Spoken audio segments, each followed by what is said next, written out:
오늘 우리가 함께 묵상할 말씀은 3월 17일 화요일 요한복음 13장 18절부터 30절까지의 말씀입니다. 네, 아직 깊은 텍스트죠. 여러분이 오늘 깊은 묵상을 위해서 저에게 보내주신 이 본문과 여러 해설 자료들을 제가 쭉 꼼꼼히 살펴봤는데요. 어떠셨나요? 야, 진짜 이 텍스트가 품고 있는 엄청난 긴장감에 제가 완전히 매료되었습니다. 그럴 수밖에 없죠. 우리가 흔히 최후의 만찬이라고 부르는 그 자리잖아요.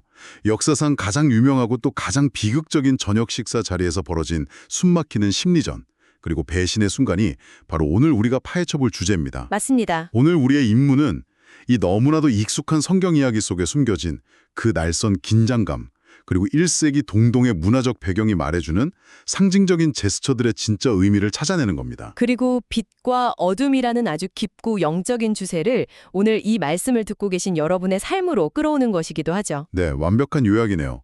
사실 이 본문은 단순히 2000년 전 다락방에서 있었던 과거의 기록에만 머물지 않거든요. 그렇죠. 인간의 가장 깊고 어두운 내면이라든가 배신이라는 그 뼈아픈 갈등, 그리고 그 모든 악의적인 상황조차도 합력해서 구원을 이루어내시는 하나님의 거대한 섭리가 완벽하게 맞물려 돌아가는 걸 보여주는 놀라운 텍스트입니다. 정말 똥리바퀴처럼 물리더라고요. 네, 그래서 오늘 우리는 이 표면적인 사건 이면에 어떤 깊은 의미가 자리 잡고 있는지, 그리고 이 오래된 말씀이 오늘날 현대를 살아가는 여러분에게 왜 여전히 날카로운 메시지를 던지고 있는지 하나하나 짚어보려 합니다. 자, 그러면 이것부터 한번 짚고 넘어가 보죠. 네, 좋습니다. 상황의 분위기를 먼저 설정해 볼 텐데요.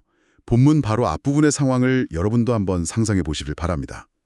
방금 전까지만 해도 이 마가의 다락방 공기는 그야말로 충격적이면서도 엄청 훈훈했거든요. 스승이신 예수님이 직접 겉옷을 벗으시고 허리에 수건을 두르셨으니까요. 맞아요. 제자들의 발을 직접 씻겨주셨잖아요. 이게 1세기 팔레스타인의 시대적 배경을 생각하면 정말 파격적인 일입니다. 흙먼지 날리는 길을 샌들만 신고 걸어 다녔던 시대잖아요. 발이 엄청 더러웠겠죠. 그렇죠. 그래서 누군가의 발을 씻기는 건 가장 천한 이방인 노예나 하던 끔찍한 노동이었습니다. 그런데 창조주이신 스승이 피조물인 제자들의 먼지투성이 발을 씻기신 거네요. 네, 심지어 앞으로 자신을 배신할 가룟 유다의 발까지도 정성스럽게 만지시고 씻기신 겁니다. 와, 진짜 상상할 수 없는 극한의 섬김이네요. 그런데 그 따뜻하고 은혜로웠던 다락방의 공기가 순식간에 얼어붙습니다. 예수님의 폭탄 선언 때문이죠. 네, 예수님께서 시편 41편 9절을 인용하시면서 폭탄 선언을 딱 하십니다. 내 떡을 먹는 자가 내게 발꿈치를 들었다. 바로 그 지점입니다. 발을 씻겨주신 직후에 발꿈치를 들었다는 표현이 등장하는 게 너무 소름 돋지 않나요? 여기서 매력적인 부분은 그 극단적인 대비가 주는 첫 번째 충격입니다. 고대 중동 문화에서 누군가에게 발바닥, 즉 발꿈치를 보인다는 건 단순히 예의가 없는 정도가 아니거든요. 그럼 어떤 의미인가요? 상대방을 짓밟겠다, 철저히 경멸하겠다는 의미의 엄청난 모욕이자 선전포고입니다. 아, 단순한 배신이 아니라 내가 당신을 짓밟아 버리겠다는 거군요. 맞습니다.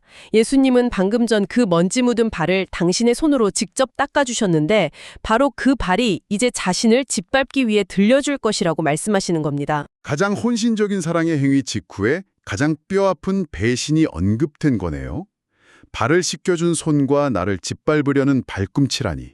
정말 극적인 대비죠. 그런데 여기서 드는 의문이 하나 있습니다. 어떤 부분이죠? 예수님은 왜 굳이 이 비극적인 배신을 제자들 앞에서 미리 예고하셨을까요? 마음이 너무 아프고 억울하셔서 하소연하신 걸까요? 아주 예리한 질문인데요. 자료를 주의 깊게 살펴보면 예수님이 이 비극을 미리 말씀하신 이유는 감정적인 토로나 억울함 때문이 절대 아닙니다. 그럼 다른 목적이 있었나요? 요한복음 13장 19절을 보면 그 이유가 정확히 나옵니다. 지금부터 일이 일어나기 전에 미리 너희에게 일러둠은 일이 일어날 때에 내가 그인 줄 너희가 믿게 하려 함이로라. 아, 내가 그인 줄 믿게 하려 함이로라. 네, 여기서 내가 그인 줄이라는 표현을 원어로 봐야 합니다. 헬라어로 에고 에이미, 즉 영어로 I am입니다. 잠깐만요. 에고 에임이라면 구약 성경 출애굽기에서 하나님이 모세에게 타오르는 떨기나무 가운데서 자신을 소개하실 때 쓰셨던 그 이름 아닌가요? 나는 스스로 있는 자니라 할 때요. 정확합니다. 단순히 나 여기 있어 라는 뜻이 아니라 내가 바로 그 여호와 하나님이다 라는 신적 정체성의 선포입니다. 유대인들에게 이 단어는 함부로 입에 올릴 수조차 없는 신성한 이름이잖아요. 그렇죠.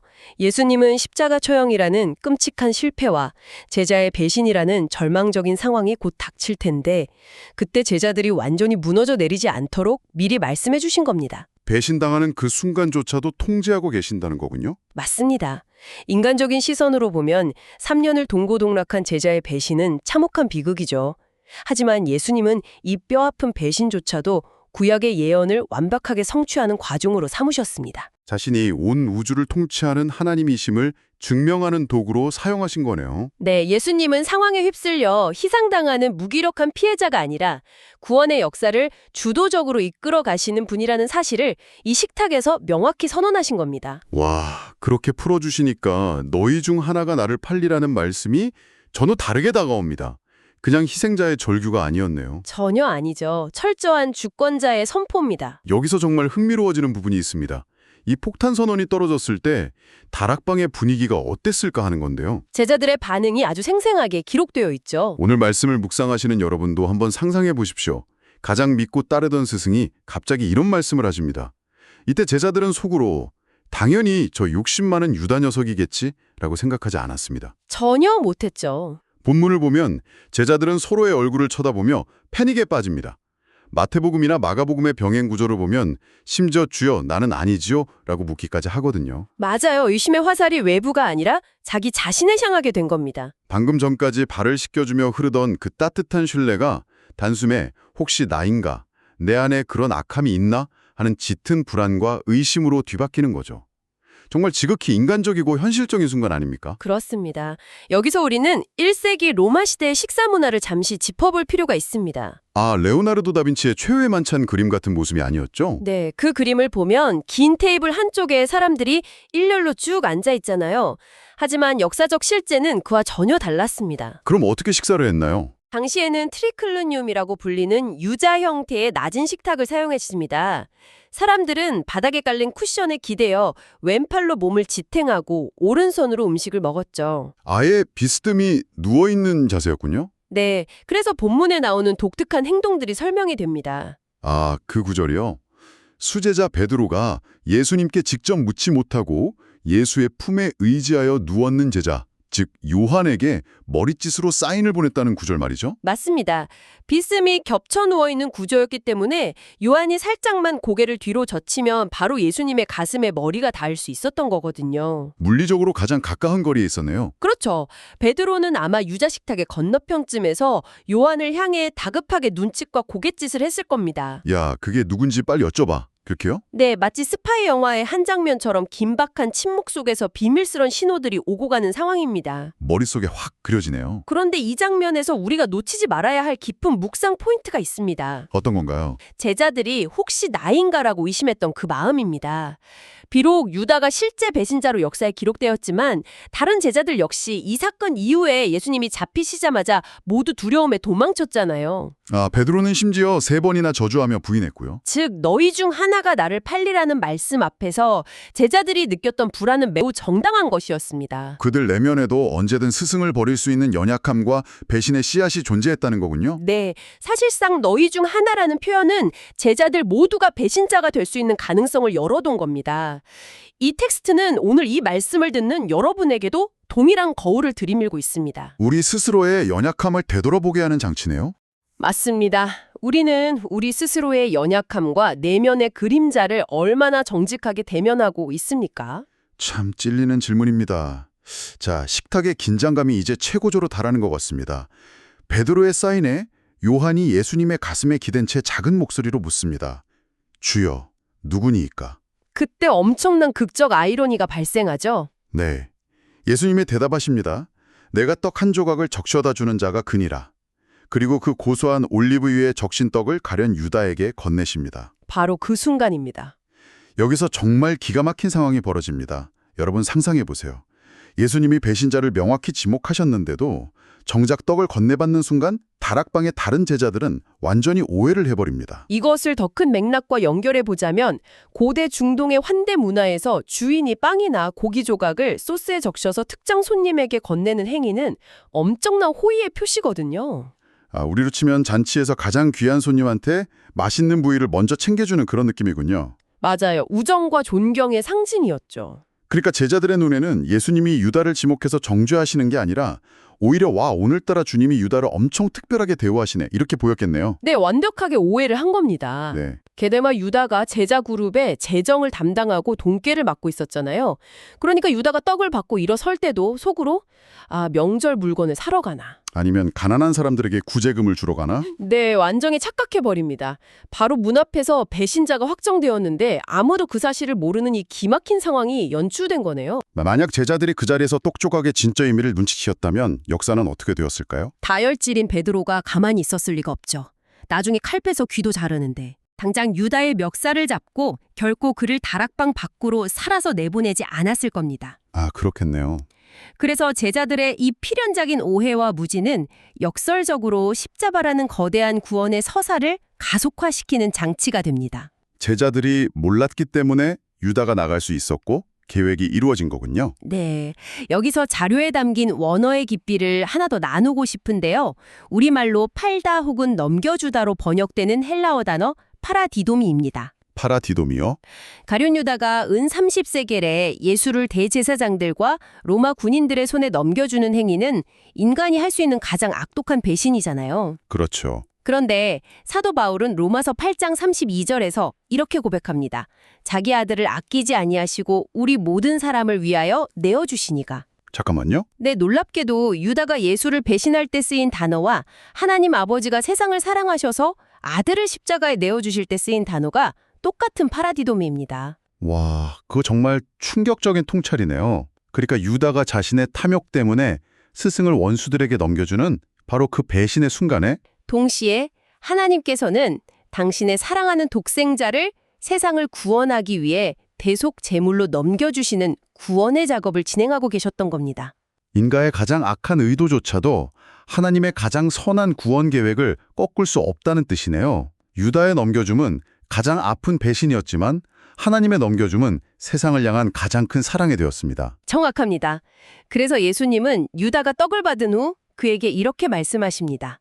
네가 하는 일을 속히 하라. 헬라어로 탁세우스라고도 하죠. 당장 실행하라는 뜻이요. 네, 예수님은 배신자의 음모에 끌려다니며 통자역을 잃은 희생자가 아닙니다.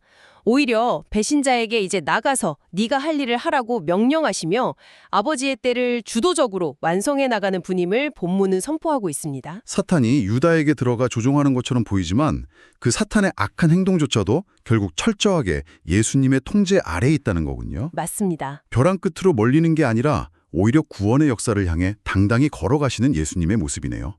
자, 그런데 떡 조각을 받은 직후 상황은 돌이킬 수 없는 지점으로 치닫습니다. 사탄이 들어갔고 유다는 다락방을 박차고 나가죠. 여러분, 오늘 함께 나누고 있는 이 자료에서 가장 상징적이고 서늘한 문장을 인용해 보겠습니다.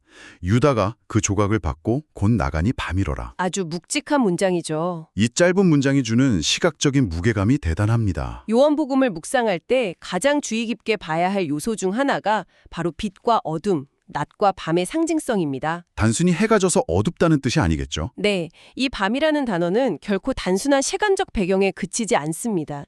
그것은 하나님과 단절된 영적인 상태, 악과 거짓이 지배하는 영역을 의미합니다. 영적인 밤이군요. 자교에 언급된 니고데모와의 대조를 살펴보면 이 의미가 더욱 선명해지는데요. 아, 요한복음 3장에 나오는 그 니고데모요? 네, 니고데모는 사람들의 시선을 피해 은밀하고 두려운 밤에 예수님을 처음 찾아왔습니다. 하지만 그는 진리의 말씀을 듣고 점차 빛으로 나아왔고 훗날 십자가 처형 직후 대낮에 공개적으로 장례를 준비하는 빛의 자녀로 성장하죠. 밤에서 시작해 빛으로 걸어나간 사람이네요. 반면에 유다의 행보는 완전히 정반대입니다. 그는 생명의 빛이신 예수님과 3년이나 동고동락하며 가장 가까이 있었음에도 불구하고 네. 정반대 방향으로 이동해서 스스로 어둠을 자처합니다. 스스로 다락방에 그 따뜻한 빛을 등지고 돌아서서 칠흑같이 차가운 밤으로 걸어 들어간 거네요. 곧 나가니 밤이러라. 빛보다 어둠을 더 사랑한 악한 결정의 결과가 결국 생명의 빛을 잃고 영원한 어둠 속으로 던져지는 것임을 짚어주고 있습니다. 그렇다면 이 모든 것이 의미하는 바는 무엇일까요? 오늘 우리는 그저 오래된 배신 이야기를 읽은 것이 아닙니다. 네, 절대 아니죠. 엇갈린 시선, 은밀하게 건네진 떡조각, 그리고 빛을 등지고 밤으로 걸어간 한 사람의 선택.